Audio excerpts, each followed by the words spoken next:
BSG's accounting simplified എന്ന് പറഞ്ഞ ചാനലിലേക്ക് സ്വാഗതം. ഇന്ന് 13ാമത്തെ സെഷനാണ്.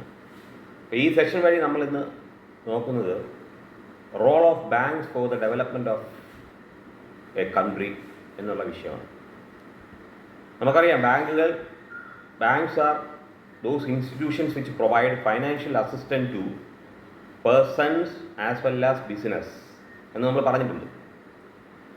അപ്പോൾ ഒരു രാജ്യത്തിൻ്റെ പുരോഗതിയിൽ ബാങ്കുകൾ വഹിക്കുന്ന പങ്കിനെ കുറിച്ചാണ് ഇന്നത്തെ സെഷൻ കൈകാര്യം ചെയ്യാൻ ഉദ്ദേശിക്കുന്നത്.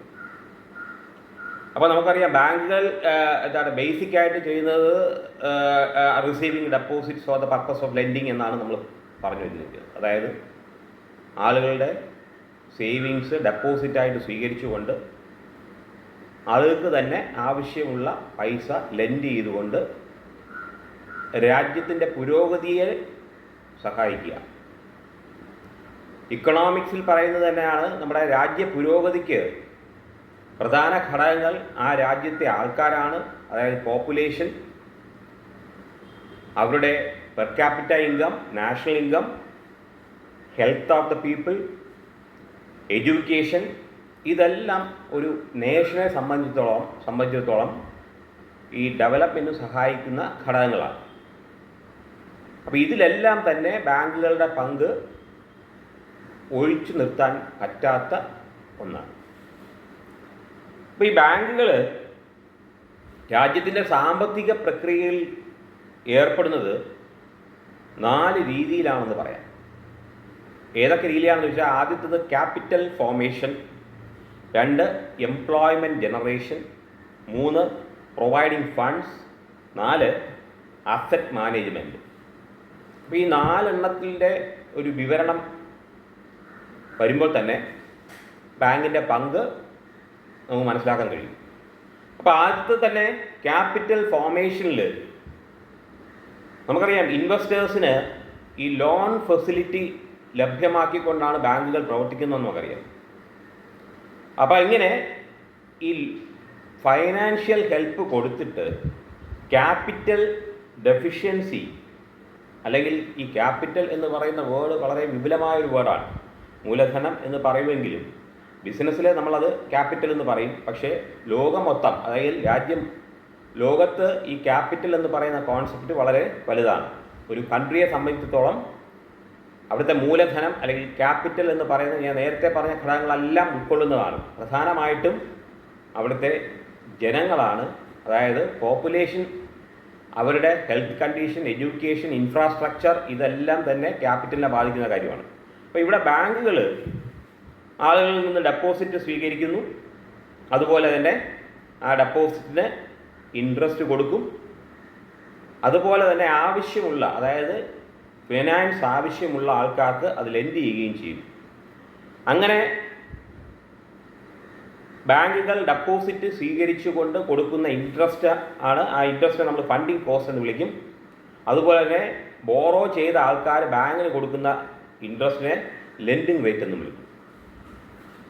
അങ്ങനെ ഈ ഫണ്ടിങ് കോസ്റ്റും ലെൻഡിങ് റേറ്റും പ്രൊവൈഡ് ചെയ്തുകൊണ്ട് ബാങ്ക്സ് ക്യാപിറ്റൽ ഫോർമേഷനെ സഹായിക്കുന്നു എന്ന് നമുക്ക് പറയാം.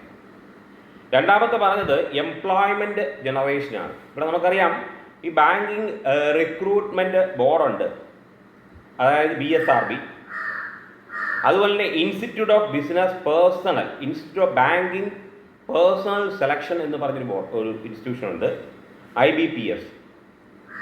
ഈ 2 ഇൻസ്റ്റിറ്റ്യൂഷൻസും ഡയറക്റ്റായിട്ട് ബാങ്ക് എംപ്ലോയ്മെൻറ്റ് പ്രൊവൈഡ് ചെയ്യാൻ വേണ്ടിയിട്ടുള്ള ഇൻസ്റ്റിറ്റ്യൂഷൻസാണ്. ഇത് കൂടാതെ തന്നെ ഇൻഡയറക്റ്റായിട്ട് ബാങ്ക് എംപ്ലോയ്മെൻറ്റ് ജനറേറ്റ് ചെയ്യുന്നുണ്ട്. അതായത് പുതുതായിട്ട് ഒരു പ്രൊഡക്ഷൻ യൂണിറ്റ് സ്റ്റാർട്ട് ചെയ്യാൻ വേണ്ടിയിട്ട് ഫണ്ട് പ്രൊവൈഡ് ചെയ്യുന്നുണ്ട് ബാങ്ക് ലോണിൻ്റെ രൂപത്തിൽ. അതുപോലെ തന്നെ പുതിയ നിലവിലുള്ള യൂണിറ്റുകൾ ഡെവലപ്പ് ചെയ്തെടുക്കാനും ഫണ്ട് ബാങ്ക് പ്രൊവൈഡ് ചെയ്യുന്നുണ്ട്.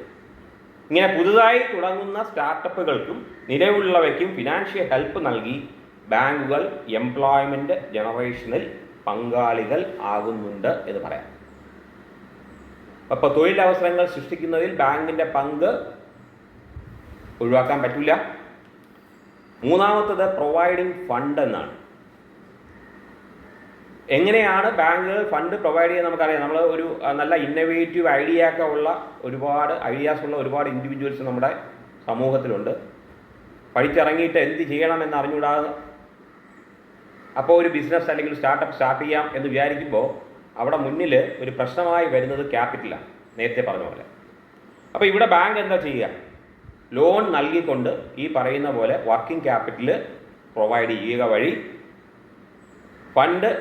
ആവശ്യമുള്ള ഫണ്ട് അല്ലെങ്കിൽ സ്റ്റാർട്ടപ്പിന് ബിസിനസ് സ്റ്റാർട്ട് ചെയ്യാൻ ആവശ്യമായ ഫണ്ട് ബാങ്ക് പ്രൊവൈഡ് ചെയ്യും.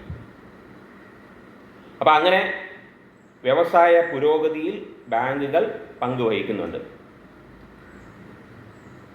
അതുപോലെ ഈ ബിസിനസ് ചെയ്ത് മുന്നോട്ട് പോകുന്ന ആൾക്കാർക്ക് ബാങ്ക് ഒരുപാട് ഫെസിലിറ്റീസ് അല്ലെങ്കിൽ ഒരുപാട് ഹെൽപ്പ് അവർ ഓപ്പൺ ചെയ്യുന്ന അക്കൗണ്ടുകൾ വഴി എപ്പോഴും ബാങ്കിങ് സർവീസ് ലഭ്യമാകണമെങ്കിൽ ബാങ്കിൽ ഒരു അക്കൗണ്ട് ഉണ്ടാവണം. അത് പേഴ്സൺസ് ഓപ്പൺ ചെയ്യുന്ന അക്കൗണ്ട്, ബിസിനസ്സുകാർ ഓപ്പൺ ചെയ്യുന്ന അക്കൗണ്ട്, അങ്ങനെ നിരവധി തരത്തിലുള്ള അക്കൗണ്ടുകൾ ബാങ്കിൽ ഓപ്പൺ ചെയ്യാം. ആ ഓരോരോ അക്കൗണ്ടിനും ഓരോ പ്രത്യേകതകളും റിട്ടേൺസ് അല്ലെങ്കിൽ ഇൻട്രസ്റ്റ് റേറ്റിലും വ്യത്യാസമുണ്ട്. അത് ഒരു വീഡിയോയിൽ ഞാൻ പറയുന്നതായിരിക്കും. അപ്പോൾ ഇവിടെ ഈ ബിസിനസ്സുകാർക്ക് കറണ്ട് അക്കൗണ്ട് ഓപ്പൺ ചെയ്യുക വഴിയാണ് ബാങ്ക് ഒരുപാട് ഫെസിലിറ്റീസ് പ്രൊവൈഡ് ചെയ്തിരിക്കുന്നത്. ഒരു ഉദാഹരണം പറയുകയാണെങ്കിൽ ഞാൻ പറഞ്ഞ പോലെ ബാങ്ക് ഓവർ ഡ്രാഫ്റ്റ് എന്ന് പറയുന്ന ഒരു ഫെസിലിറ്റി. ബാങ്കിൽ കറണ്ട് അക്കൗണ്ട് വഴി ട്രാൻസാക്ഷൻസ് ഫ്രീക്വൻ്റായിട്ട് നടത്തിക്കൊണ്ടിരിക്കുന്ന ബിസിനസ്സുകാർക്ക് ബാങ്ക് ഒരു ഫിനാൻഷ്യൽ അസിസ്റ്റ് ചെയ്യുക വഴി ചെയ്യുന്നതാണ് ഈ പറയുന്ന ഓവർ ഡ്രാഫ്റ്റ്. അതായത് അവരുടെ അക്കൗണ്ടിൽ ഉള്ളതിൽ കൂടുതൽ എമൗണ്ട് വിഡ്രോ ചെയ്യാൻ അനുവദിക്കുന്ന ഒരു ഫെസിലിറ്റി. അപ്പോൾ ഇങ്ങനെ ഫണ്ട് എപ്പോഴൊക്കെ ആവശ്യമുണ്ടോ, അതുപോലെ തന്നെ ക്യാഷ് ക്രെഡിറ്റ് എന്ന് പറയുന്ന ഫെസിലിറ്റീസ് ഇതെല്ലാം ബാങ്ക് പ്രൊവൈഡ് ചെയ്യുന്നതാണ്. അപ്പോൾ ഫൈനാൻഷ്യലായിട്ട് എപ്പോഴൊക്കെ ഫണ്ടിൻ്റെ ആവശ്യമുണ്ടോ അപ്പോഴെല്ലാം ഈ പറഞ്ഞ പോലെ ബാങ്ക് ഹെൽപ്പ് ചെയ്യും. അങ്ങനെ ഇക്കണോമിക് ഡെവലപ്മെൻറ്റിൽ ബാങ്ക് സഹായിക്കും. ഇനി എന്തൊക്കെ സർവീസുകളാണ് ഒരു അക്കൗണ്ടുള്ള ഒരു ഇൻഡിവിജ്വലിന് അല്ലെങ്കിൽ ഒരു ഫേമിന് ബാങ്ക് ചെയ്തു കൊടുക്കുന്നത് എന്നൊന്ന് അറിയാവുന്ന കാര്യമായിരിക്കാം, എങ്കിലും ഒന്ന് പറഞ്ഞു പോകാൻ ശ്രമിക്കുകയാണ്. അപ്പോൾ അഡ്വാൻസ്മെൻറ്റ്സ് ഓഫ് ലോൺ, അത് ഞാൻ ആദ്യമേ പറഞ്ഞു, ലോണ് അഡ്വാൻസ് ചെയ്ത് കൊടുക്കും. ആദ്യത്തെ പ്രവർത്തന മേഖല തന്നെ, പ്രധാനപ്പെട്ട മേഖല തന്നെ അത് തന്നെയാണ്. രണ്ടാമത് ചെക്ക് പേയ്മെൻറ്റ്സ്. നമുക്കറിയാം ഇപ്പോഴാണ് ഈ പേയ്മെൻറ്റ്സ് ഒക്കെ നിലവിൽ വന്നത്. അതിന് മുമ്പ് തന്നെ അല്ലെങ്കിൽ ഇപ്പോഴും തന്നെ നമുക്കൊരു പേയ്മെൻറ്റ്, ആർക്കെങ്കിലും ഒരു പേയ്മെൻറ്റ് നടത്തണമെങ്കിൽ നമുക്ക് ചെക്ക് വഴി പേയ്മെൻറ്റ് നടത്താം. നമ്മുടെ അക്കൗണ്ടുള്ള ബാങ്കിലെ ചെക്കായിരിക്കും ആർക്കാണോ പൈസ കൈമാറേണ്ടത് അയാൾക്ക് കൊടുക്കണം. അപ്പോൾ അദ്ദേഹം ആ ചെക്ക് കൊണ്ടുപോയി നമ്മുടെ ബാങ്കിൽ തന്നെ പോകണമെന്നില്ല, അദ്ദേഹത്തിന് അക്കൗണ്ടുള്ള ബാങ്കിൽ കൊടുക്കുകയാണെങ്കിൽ ആ ബാങ്ക് നമ്മുടെ എൻ്റെ അക്കൗണ്ടുള്ള ബാങ്കിലേക്ക് ആ ചെക്ക് കളക്ഷൻ അയച്ച് പേയ്മെൻറ്റ് അയാൾക്ക് ക്രെഡിറ്റ് ചെയ്ത് കൊടുക്കും. ഇത് വളരെ സൗകര്യപ്രദമായിട്ടുള്ള ഒരു ഫെസിലിറ്റിയാണ് ബാങ്ക് പ്രൊവൈഡ് ചെയ്യുന്നത്. അതാണ് check payments. Then discounting of bill of exchange. Bills of exchange എന്ന് പറയുന്നത് അത് വളരെ ബ്രോഡായിട്ടുള്ള ടേമാണ്. ഞാൻ പറയാം, നെഗോഷ്യബിൾ ഇൻസ്ട്രുമെൻറ്റിനകത്ത് വരുന്നതാണ്. ചുരുക്കം പറഞ്ഞാൽ കടപ്പത്രം എന്ന് വേണമെങ്കിൽ നമുക്ക് പറയാം. എന്ന് പറഞ്ഞാൽ പണം കടം വാങ്ങിയതിന് പകരമായിട്ട് എഴുതി കൊടുക്കുന്ന ഒരു ഡോക്യുമെൻ്റാണ്. അപ്പോൾ അതിനൊരു കാലാവധി ഉണ്ടാവും. ആ കാലാവധി എത്തുന്നതിന് മുമ്പ് ഈ ബിൽസ് ഓഫ് എക്സ്ചേഞ്ച് അല്ലെങ്കിൽ ബിൽസ് റിസീവബിൾ കയ്യിലുള്ള ബിൽ ഓഫ് എക്സ്ചേഞ്ച് കയ്യിലുള്ള ആളെയാണ് ബിൽസ് റിസീവ്, അയാളുടെ കയ്യിൽ ഇരിക്കുന്നത് കൊണ്ടാണ് അത് ബിൽസ് റിസീവബിൾ ആയത്. എന്ന് പറഞ്ഞാൽ പൈസ ബില്ലിന്മേൽ കിട്ടാനുള്ള ആളിന് ആ കാലാവധി എത്തുന്നതിന് മുമ്പ് വേണമെങ്കിൽ ബാങ്കിൽ കൊണ്ടുപോയി ഡിസ്കൗണ്ട് ചെയ്യാം. എന്ന് പറഞ്ഞാൽ ബില്ലിന്മേൽ പറഞ്ഞിരിക്കുന്ന തുക ഒരു ചെറിയ എമൗണ്ട് കിഴിച്ചിട്ട് ബാങ്ക് കൊടുക്കും. ആ കിഴിക്കുന്ന എമൗണ്ട് പറയുന്ന പേരാണ് ഡിസ്കൗണ്ട്. അപ്പോൾ ഇത് വളരെ ഹെൽപ്ഫുൾ ആയിട്ടുള്ള ഒരു ഫെസിലിറ്റിയാണ്. Then collecting and paying the credit instruments. ഈ ക്രെഡിറ്റ് ഇൻസ്ട്രുമെൻറ്റ്സ് ആണ് ഞാൻ നേരത്തെ പറഞ്ഞതെല്ലാം. ബിൽ ഓഫ് എക്സ്ചേഞ്ച്, പ്രോമിസറി നോട്ടും ചെക്കും എല്ലാം ക്രെഡിറ്റ് ഇൻസ്ട്രുമെൻറ്റ്സിൽ പറഞ്ഞത്. നമ്മൾ ഡേറ്റ് ഇട്ട് ഒരു ചെക്ക് കൊടുക്കാറുണ്ട്, അപ്പോൾ അത് ക്രെഡിറ്റ് ഇൻസ്ട്രുമെൻ്റ് ആവും. ഇതുപോലെ ഗ്യാരണ്ടി ബൈ ബാങ്ക്സ്. ബാങ്ക് ഒരുപാട് ഗ്യാരണ്ടികൾ കൊടുക്കുന്നു. ഉദാഹരണമായിട്ട് ലെറ്റർ ഓഫ് ക്രെഡിറ്റ് എന്ന് പറയുന്ന സംഗതിയുണ്ട്. അതായത് ഗുഡ്സ് ഇമ്പോർട്ട് ചെയ്തിട്ട് വിൽക്കുന്ന ആളാണെങ്കിൽ ആ ഇമ്പോർട്ടേഴ്സിന് ഒരു എക്സ്പോർട്ട് ചെയ്യുന്ന, അതായത് മറ്റുള്ള രാജ്യത്തിൽ നിന്ന് നമ്മൾ സാധനം മേടിച്ച് ഇവിടെ വിൽക്കുകയാണല്ലോ, അപ്പോൾ എക്സ്പോർട്ട് ചെയ്യുന്ന രാജ്യത്തിന് ഒരു ഗ്യാരണ്ടി കൊടുക്കണം, പേയ്മെൻറ്റിനുള്ള ഗ്യാരണ്ടി. ആ ഗ്യാരണ്ടി കൊടുക്കുന്നത് ഇവിടെ ഉള്ള ബിസിനസ്സുകാരൻ്റെ അക്കൗണ്ടിൽ, ഏത് അക്കൗണ്ടാണോ ഏത് ബാങ്കിലാണോ ആ ബാങ്കാണ് ആ ഗ്യാരണ്ടി കൊടുക്കുന്നത്. അപ്പോൾ അങ്ങനെ ആ ഗ്യാരണ്ടി കൊടുക്കുക വഴി നമ്മുടെ രാജ്യത്തേക്ക് ഗുഡ്സ് ഇമ്പോർട്ട് ചെയ്ത് ഇവിടെ അത് സെയിൽ ചെയ്ത് പ്രോഫിറ്റ് ഉണ്ടാക്കി ഈ പറഞ്ഞ പോലെ എംപ്ലോയ്മെൻറ്റ് ജനറേഷൻ ആയാലും ശരി, ക്യാപിറ്റൽ ഫോർമേഷൻ ആയാലും സഹായിക്കും. അപ്പോൾ ഇത് ഗ്യാരണ്ടി ബൈ ബാങ്ക്സ് എന്ന് ഉദ്ദേശിക്കുന്നത് അതാണ്. അതുകൂടാതെ തന്നെ നമുക്കറിയാം പല വേറെ പുറത്തുള്ള ഏതെങ്കിലും ഇൻസ്റ്റിറ്റ്യൂഷനിൽ നിന്നോ അല്ലെങ്കിൽ വേറെ ഏതെങ്കിലും തരത്തിലുള്ള ലോൺസോ വേറെ അഡ്വാൻസൊക്കെ നമ്മൾ അത് അവൈൽ ചെയ്യാൻ നേരം നമ്മുടെ അക്കൗണ്ടിലുള്ള ബാങ്കിൽ നിന്ന് ഒരു ഫോം ഒപ്പിട്ട് കൊടുക്കാൻ ചില സമയത്ത് പറയാറുണ്ട്. അതും എ ടൈപ്പ് ഓഫ് ഗ്യാരണ്ടിയാണ്. കാരണം ഈ ആളിനെ നമുക്ക് ഇത്ര വർഷമായിട്ട് അറിയാം, നമ്മുടെ ബാങ്കിലെ അക്കൗണ്ടുള്ള ആളാണ്, കൈകാര്യം ചെയ്യുന്ന ആളാണെന്നുള്ളൊരു ഗ്യാരണ്ടി. അപ്പോൾ ഇങ്ങനെ ഗ്യാരണ്ടി കൊടുത്തുകൊണ്ട് ബാങ്കുകൾ ഫൈനാൻഷ്യൽ ഹെൽപ്പ് ചെയ്യാറുണ്ട്.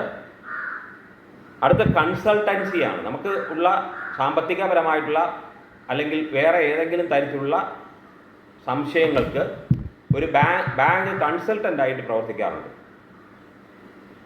ഇപ്പോൾ ഫോറിൻ ബാങ്കിനെ കുറിച്ചോ അല്ലെങ്കിൽ ഫോറിൻ ഇൻസ്റ്റിറ്റ്യൂഷൻസിനെ കുറിച്ച് ബന്ധപ്പെടാനായിട്ടുള്ള ഒരു സാഹചര്യം ഉണ്ടായാൽ ഒരു കൺസൾട്ടൻ്റ് എന്ന രൂപത്തിൽ നമ്മുടെ ബാങ്ക് നമ്മളെ സഹായിക്കാറുണ്ട്. ഇനി ക്രെഡിറ്റ് കാർഡ്സ് സംവിധാനം. ക്രെഡിറ്റ് കാർഡ് എന്താണ്? Credit card means, credit card എന്ന് പറഞ്ഞാൽ ഈ ലോൺ സാങ്ഷൻ ചെയ്യുന്നതിന് തുല്യമായ ഒരു സംവിധാനമാണ്. അപ്പോൾ ലോൺ ആദ്യമേ സാങ്ഷൻ ചെയ്തിട്ട് ആ എമൗണ്ട് ഈ അക്കൗണ്ട് ഹോൾഡറുടെ അക്കൗണ്ടിൽ ക്രെഡിറ്റ് ചെയ്തിട്ട് അതിന് ബദലായിട്ട് ഒരു കാർഡ് ഇഷ്യൂ ചെയ്യും. അപ്പോൾ ആ അക്കൗണ്ട് ഹോൾഡർക്ക് ഈ കാർഡ് ഉപയോഗിച്ച് ആവശ്യമുള്ള തുക പിൻവലിക്കാനുള്ള സംവിധാനമാണ് ക്രെഡിറ്റ് കാർഡ്സ് വഴി ചെയ്യുക. പിൻവലിക്കുന്ന എമൗണ്ട് ലോൺ എന്നുള്ള രൂപത്തിൽ കൺസിഡർ ചെയ്യുകയും അതിന് ഇൻട്രസ്റ്റ് ചാർജ് ചെയ്യുകയും ചെയ്യും.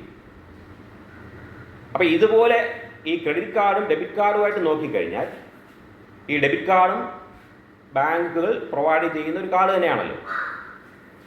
ഡെബിറ്റ് കാർഡിലാണെങ്കിൽ നമ്മൾ നമ്മുടെ അക്കൗണ്ടിൽ എത്ര എമൗണ്ട് ഉണ്ടോ അത് മാത്രമേ വിത്ഡ്രോ ചെയ്യാനുള്ള അനുവാദമുള്ള കാർഡാണ് ഡെബിറ്റ് കാർഡ്. അപ്പോൾ അക്കൗണ്ടിൽ ഉള്ളതിനേക്കാളും കൂടുതൽ അല്ലെങ്കിൽ അക്കൗണ്ടിൽ ഉള്ളത് ഡെബിറ്റ് കാർഡ് വഴിയും ലോൺ ഫെസിലിറ്റി, ലോൺ അവൈലബിൾ ആയിട്ടുള്ള കാർഡ് ക്രെഡിറ്റ് കാർഡുമാണ്. അപ്പോൾ ഡെബിറ്റ് കാർഡ് നമുക്ക് ഉപയോഗിക്കാൻ ഈ രണ്ട് സംവിധാനത്തിനും ATMൽ പോയാൽ മതി. അപ്പോൾ ATM സർവീസ് വഴി ബാങ്കുകൾ ഫൈനാൻഷ്യൽ ഫെസിലിറ്റി ഉറപ്പുവരുത്തുന്നുണ്ട്. പിൻ, പേഴ്സണൽ ഐഡൻറ്റിഫിക്കേഷൻ നമ്പർ ഉപയോഗിച്ചുകൊണ്ടാണ് ഈ ഡെബിറ്റ് കാർഡായാലും ക്രെഡിറ്റ് കാർഡായാലും ഓപ്പറേറ്റ് ചെയ്യാൻ കഴിയുന്ന സംവിധാനം. ഇപ്പോൾ ATM വഴി ഇപ്പോൾ നമുക്ക് ബാങ്കിൽ പോകാതെ തന്നെ ഡെപ്പോസിറ്റ് ചെയ്യാനുള്ള സംവിധാനം പോലും ATM മെഷീനിലുണ്ട്. അപ്പോൾ അഡ്വാൻസ്ഡ് ആയിട്ടുള്ള ഫെസിലിറ്റീസ് ബാങ്ക്സ് പ്രൊവൈഡ് ചെയ്യുന്നുണ്ട്. കൂടാതെ നമുക്കറിയാം ഈ ട്രാൻസാക്ഷൻ വഴി ഫണ്ടിൻ്റെ റെമിറ്റൻസ് ഒക്കെ വളരെയധികം ഇംപ്രൂവ് ചെയ്തിട്ടുള്ള ഒരു സംവിധാനം ഇപ്പോൾ നിലവിലുണ്ട്. കൂടാതെ ഓൺലൈൻ ബാങ്കിങ് എന്ന് പറയുന്ന സംവിധാനം. അപ്പോൾ എവിടെ ഇരുന്ന് വേണമെങ്കിലും, വീട്ടിലിരുന്ന് വേണമെങ്കിലും ബാങ്കിങ് സർവീസ് ചെയ്യാനുള്ള സാഹചര്യം ബാങ്ക്സ് പ്രൊവൈഡ് ചെയ്ത് രാജ്യത്തിൻ്റെ ക്യാപിറ്റൽ ഫോർമേഷനായാലും ശരി, എംപ്ലോയ്മെൻറ്റ് ഫോർമേഷനായാലും ശരി, ഫണ്ട് ട്രാൻസ്ഫറിങ്ങിനായാലും ശരി, ഗ്യാരണ്ടി ആയാലും ശരി ബാങ്ക് പ്രൊവൈഡ് ചെയ്യുന്നുണ്ട്. ഇനി അവസാനത്തെ ഞാനൊരു പ്രൊവിഷൻ പറഞ്ഞത്, ബാങ്കുകൾ ചെയ്യുന്ന സർവീസ് പറഞ്ഞത് അസറ്റ് മാനേജ്മെൻ്റ് ആണ്. നമുക്കറിയാം ബാങ്കുകളുടെ ക്ലയൻസ് എന്ന് പറയുന്നത് കസ്റ്റമേഴ്സ് ആണല്ലോ. ബാങ്കിൽ എമൗണ്ട് ഡെപ്പോസിറ്റ് ചെയ്യുന്ന ആൾക്കാരാണല്ലോ ബാങ്കിൻ്റെ ക്ലയൻസ്. അപ്പോൾ അവർക്കും ഫൈനാൻഷ്യൽ സർവീസ് ചെയ്ത് കൊടുക്കും എന്ന് നമ്മൾ പറഞ്ഞു.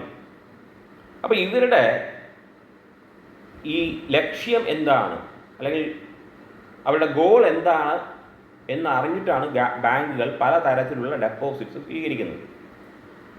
ഈ പലതരത്തിലുള്ള ഡെപ്പോസിറ്റ്സിനെ കുറിച്ചും ഒരു വീഡിയോ ഞാൻ ചെയ്യുന്നുണ്ട്. ഡെപ്പോസിറ്റ്സ് പലതരത്തിലുള്ളതുണ്ട്.